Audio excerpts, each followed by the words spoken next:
Olá, meus irmãos, aqui é o pastor Ronaldo Mota e neste vídeo vamos dar continuidade ao resumo das lições da revista Palavra e Vida da nossa escola bíblica dominical.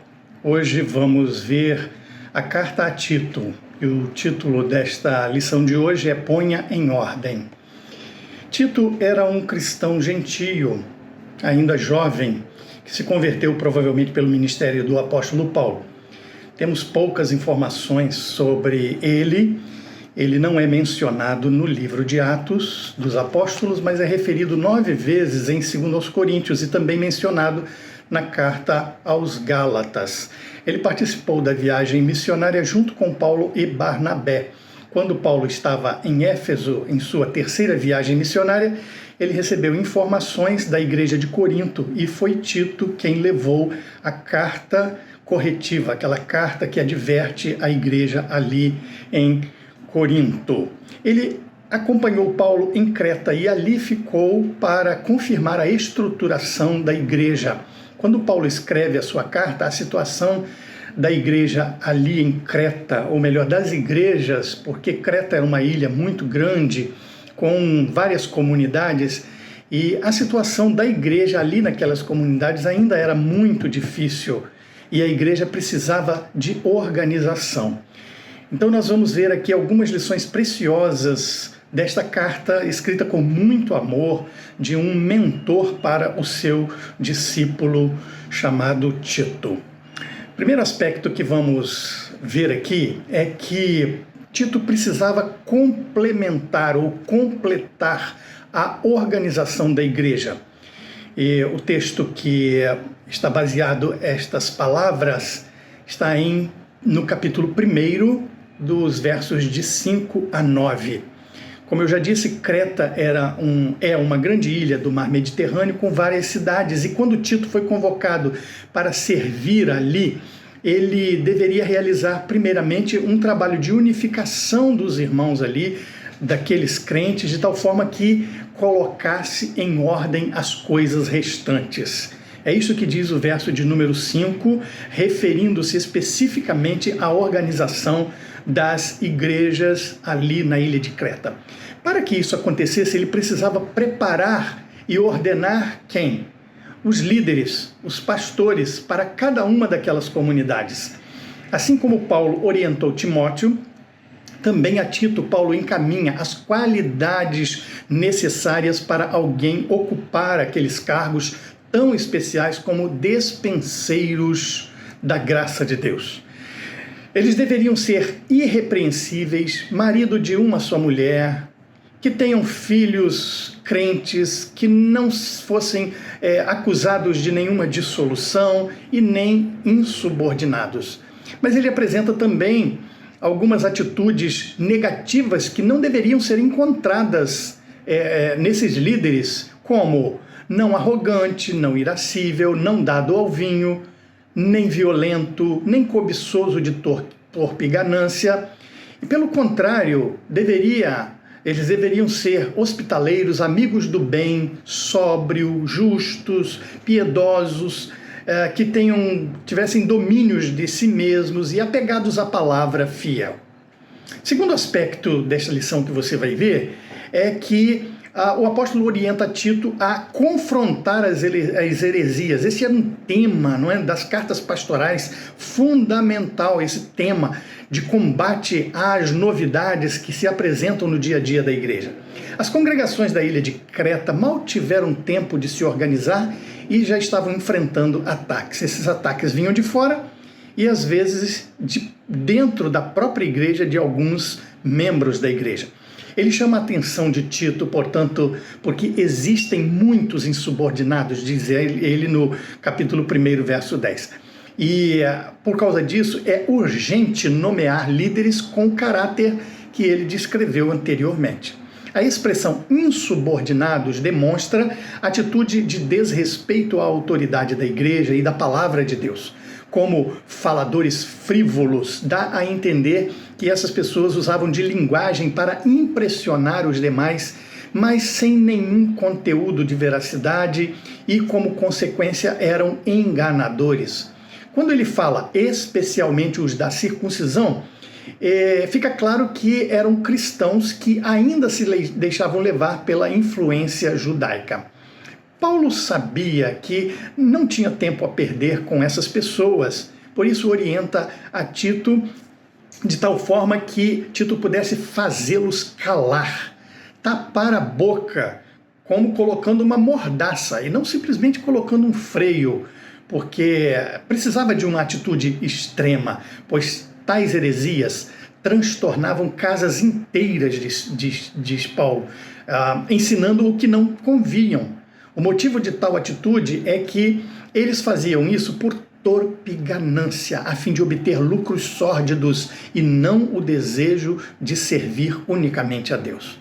Quando Paulo então se refere a fábulas judaicas, ele compara as fábulas comuns também àquilo que acontecia lá em Éfeso, quando escreve a Timóteo, os mandamentos de homens que se desviavam da fé e da verdade, referendo-se à observância de normas escritas por homens desviados da verdade. Para Paulo, o que de fato importa é um coração puro, pois todas as coisas são puras para os puros.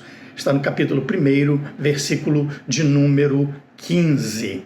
Portanto, Paulo retoma o tema da heresia lá no capítulo 3 também, a partir do verso 9. E ele instrui a Tito a evitar discussões insensatas, genealogias, contendas, debates sobre a lei, porque são coisas inúteis e vãs. Preocupar-se com assuntos como este só trazia contendas e discórdia.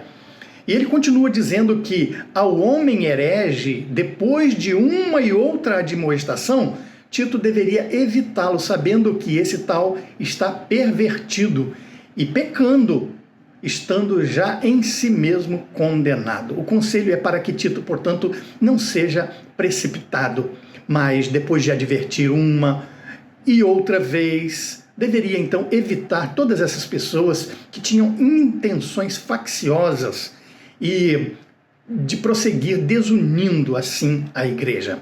Terceiro aspecto que nós vamos estudar é sobre a instrução que o apóstolo Paulo dá a Tito sobre a conduta cristã.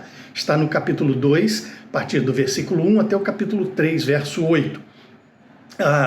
O pastor deveria considerar a faixa etária e o sexo das pessoas que liderava, pois cada um tem necessidades diferentes. Para cada grupo deveria se observar, então, um alto padrão de conduta.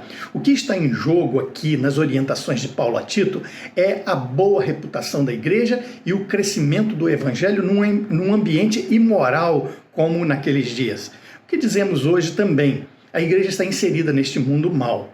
O que nós precisamos é que a palavra de Deus ela encontre a resposta em cada pessoa que faz parte da nossa comunidade. Seja homem, mulher, de idade avançada ou criança, todas as faixas etárias da igreja e todas as pessoas, sejam patrões, sejam empregados, precisam de alguma forma serem acolhidos e precisam entender a mensagem do evangelho para que a igreja assim possa crescer e ter uma boa reputação. Portanto, ele vai orientar a Tito a tratar com os homens idosos. Capítulo 2, verso 2. Quanto aos homens idosos, que sejam temperantes, respeitáveis, sensatos, sadios na fé, no amor e na constância. As mulheres idosas, o que Paulo orienta? Quanto às mulheres idosas, semelhantemente, devem ser sérias em seu proceder, como convém às santas, as mulheres santas, não caluniadoras, não dadas a muito vinho, mestras do bem, para que ensinem as mulheres novas. Provavelmente Paulo está aqui fazendo uma advertência, porque era muito comum ali na ilha, situações onde as mulheres eram caluniosas e muitas vezes embriaguez se encontrava na vida de muitas delas. Portanto, as mulheres da igreja deveriam ser santas. Quanto às mulheres casadas, que Paulo diz a Timóteo, deveriam ser orientadas a serem prudentes, amarem seus maridos e a seus filhos, serem moderadas, castas, boas donas de casas, e sujeitas a seus maridos. Quanto aos jovens, ele diz: exorta semelhantemente os jovens para que sejam moderados. Mas também ele fala aos servos. Paulo ressalta que os escravos, aqueles que serviam, também tinham uma grande responsabilidade espiritual. Quanto aos servos, que sejam em tudo obedientes aos seus próprios senhores, dando-lhes motivo de satisfação. Gostaria, portanto, de concluir dizendo que a igreja de Creta, com todas as suas congregações, embora ainda recém-organizadas, já era alvo de ataques externos e internos. Portanto, não tem a idade para a igreja sofrer esse tipo de embate. Pode ser uma igreja nascente, uma igreja nova, ou uma igreja com idade avançada, com história, ela está sujeita a enfrentar heresias. As coisas ainda precisavam ser organizadas ali, e Tito tinha que ser orientado, e Paulo começa justamente a partir do caráter do líder, a partir do caráter do pastor. É fundamental que o líder, além de conhecimento, tenha uma conduta exemplar, para que não venha a ser alvo dos inimigos, mas que tenha condição de combater as heresias e impedir que a desunião impere na igreja, trazendo divisão. Em sua organização, toda a igreja precisa atentar para as diversas faixas etárias e interesses de grupos específicos, para que com sabedoria possa atender todas as necessidades, desde os bebês até os mais idosos. Que Deus possa abençoar a sua vida, sua família e a sua igreja. Tenha um ótimo estudo e que o Senhor te abençoe.